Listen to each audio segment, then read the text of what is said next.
The union government is all set to bring in a bill to in fact propose the amendments to the Waqf Act, which was originally made in 1954. Later it was amended in 1995 and then in 2013 as well.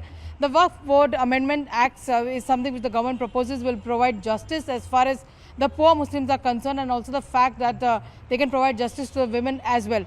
One of the key amendments that the government is proposing as far as this is concerned is to in fact make sure that the compulsory membership were given to 2 women both in the central council as well as in the state board, something which was not done in the past as well.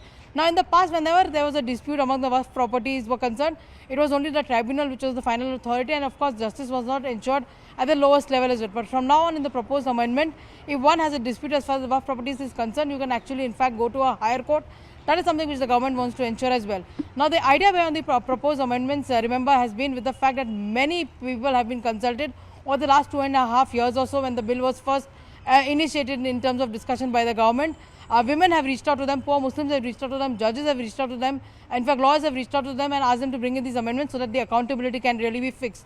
So in the proposed amendment also, which is going to be under consideration, is to map these Waqf properties. There are many unaccounted Waqf properties which have not been mapped, and the properties which run into crores only give you a revenue of less than 200 crores, something which needs to be in fact looked into greater detail as well. So technology will be used and Waqf properties will be mapped so that the district collector can actually take an accountability of the Waqf properties and map that in fact with the income, or map them in fact with the entire revenue model that is really concerned as well. Remember, the Waqf property, the Waqf Act is basically to ensure that these properties are used for the welfare of the Muslims. Essentially, these are the properties that are donated or procured by the Waqf board to secure the welfare of the Muslim community, and can also be used only by the Muslim community as well. So one of the major changes that the government is planning to bring is that this Waqf board membership can only be procured by people who are practicing Muslims. That is something which of course is going to be able to safeguard as far as the interests of Muslims are concerned.